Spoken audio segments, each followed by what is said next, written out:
Hi, I'm Neil Redfearn. I'm the Executive Director of the Council for British Archaeology, and today I am at the launch of the Festival of Archaeology on Divis Mountain in Belfast.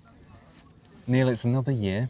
It seems mad that it's been 12 months since we were swimming in a loch going to a crannog, but we're in Belfast in Northern Ireland now, and it's another launch of a Festival of Archaeology. Coming over to Belfast is really important to demonstrate how the CBA is a UK-wide charity, but also to actually just come out and see a different part of these islands that are so incredibly rich in the archaeology that they hold.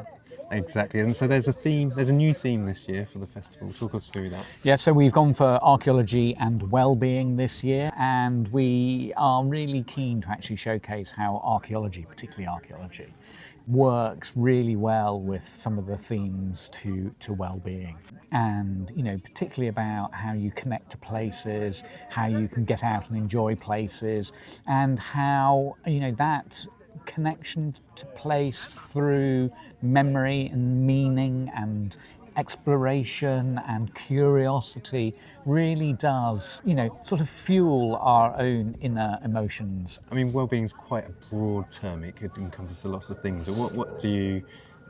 How do you see archaeology in particular feeding into that well-being sort of provision? So I think there are three key areas you can look at. Archaeology is physical activity, so go dig, everybody, because you will feel better for doing it.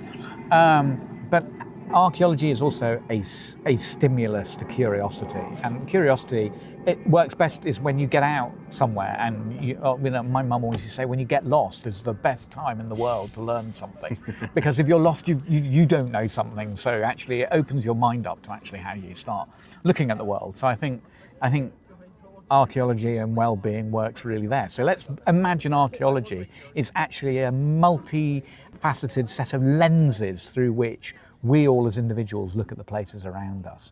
And archaeology, our job is to help get those lenses in focus. And then the final one is a deeper connection. As human beings, we attach huge amounts of value to places, and we attach huge amounts of emotional value to the stories. Where was I born? In my case, where did my parents die? Where have we put their remains? And what's that conversation? But this goes right back into deep time as to, helping us understand why we're on this planet at this moment in time, and what does that mean? And that's what I talk about, being inquisitive about places. That's about questions, and it's about using archaeology as this incredible question bank. It's not always about the answers. It's actually helping people understand the questions they can ask. That's really interesting. And do you think it's that been the drive behind the location choice for this year's launch? Because we are in the middle of the countryside. I know Belfast is just over the hill there, but many people that will come here will think, oh, this is a nice natural landscape. This is very picturesque. It's very nature rich. But actually, we know as heritage professionals that this is a palimpsest of deep history and deep time, and there's lots going on, but perhaps people may not recognise that more regularly. I think that's right. I think we're really good at putting these broad sweeping narratives on places and actually missing the direct human interaction with those places. Also, over time, as technology's actually changed, direct need to have one place sustain us has shifted slightly. Or you could say, actually, we've taken the farmstead where we lived and we've replaced it with our supermarket.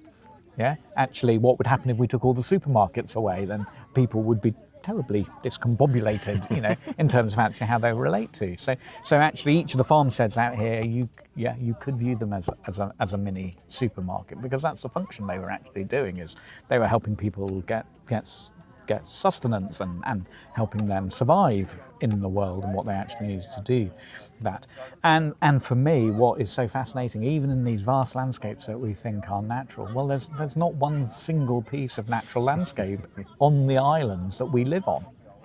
we have so interacted with these environments that we've changed them and they've changed us.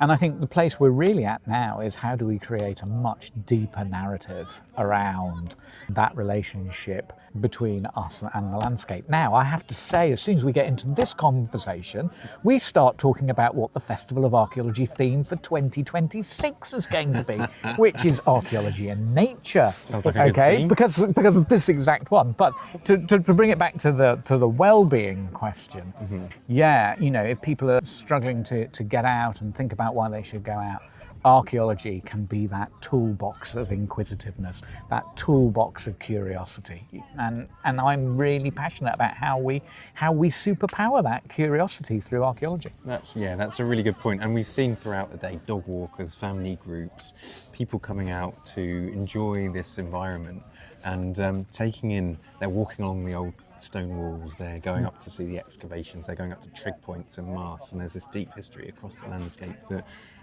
perhaps they're not necessarily identifying as heritage in archaeology, but that, as you say, they're attributing value, and it's part of this bigger landscape value that draws them here and makes them appreciate it. Absolutely, and what's also really interesting is there is a landscape of exclusion here. We're on prime MOD land. Well, it was until the National Trust took it over.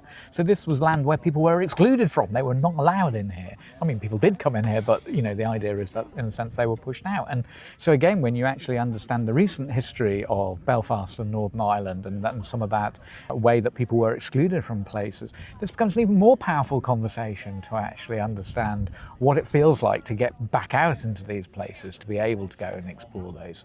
And I've been involved in a couple of extraordinary conversations about people who are now, you know, retired, but who remember the troubles and actually coming out to this landscape and, you know, interacting with the soldiers who are actually based here, you know, and the depth of those conversations and sometimes the feelings that come out in those become really powerful. Now, that again is really important for us as archaeologists, because what we don't often find when we look at deep time, those personal narratives, are those personal connections, the stories that actually are so intangible that they don't survive. We have this process when we go and do most of our events where we take this map of the British Isles and we ask people to write on it their places of memory and meaning.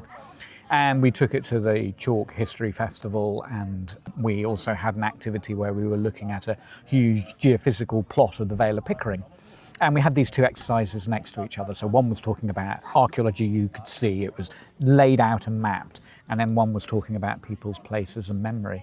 And one person actually, their place was in Scotland, and they put down the place where they proposed to their wife. Okay. And I can remember having numerous conversations afterwards with people asking, why as an archaeologist are you interested in that? And I said, well, for me that's really important, because that's the value someone's ascribed to that place that we will never find in the archaeological record, because it lives within us. So when we look at that landscape of all that deep archaeology, all that amazing archaeology, how do we get what it feels to the people inside? Yeah. Well, if we don't as archaeologists play in that place with people who are alive today, we have no right to try and enter that place to the people who lived in deep time. Very, very good point, Neil. That's a very good point. So with regards to the Festival of Archaeology this year, it's the start today. We've got a fortnight of events taking place. How many events have you got registered so far, and what sort of things can people expect to do? Oh my gosh, you can expect lots of things to do. We've got over 400 events actually logged. There are many more individual activities because a lot of events run throughout the whole festival fortnight. So get onto the CBA's website, archaeologyuk.org, where you can actually find the full festival listing and find out what's going on in your area. And it ranges from actually everything, lots of guided walks, lots of museum exhibitions, talks, lectures. We've got a couple online ourselves, to lots of children's activities. I'm actually going to be doing some sword making at Cirencester Museum later this week, which I'm really looking forward to. I'm doing some guided walks down in Somerset, which will be amazing as well. I'm heading off into South Wales. A whole series of activities going on in South Wales, which look absolutely fantastic. And then for us, everything culminates in 2 weeks at Cliff Castle in Keighley, which is in Bradford, where we're going to help celebrate Bradford being capital of culture. Oh, that's a fantastic end to the fortnight. Well, as ever, Neil, it sounds absolutely fantastic. We're wishing you all the success over the next 2 weeks, and we encourage everyone to get engaged, go and check out the website and try a few things out for themselves. But as ever, thank you very much for having a career in ruins along for this journey, and it's been a pleasure to be here with you. You're very welcome. We love having career in ruins along with us and always asking the right questions that need to be asked.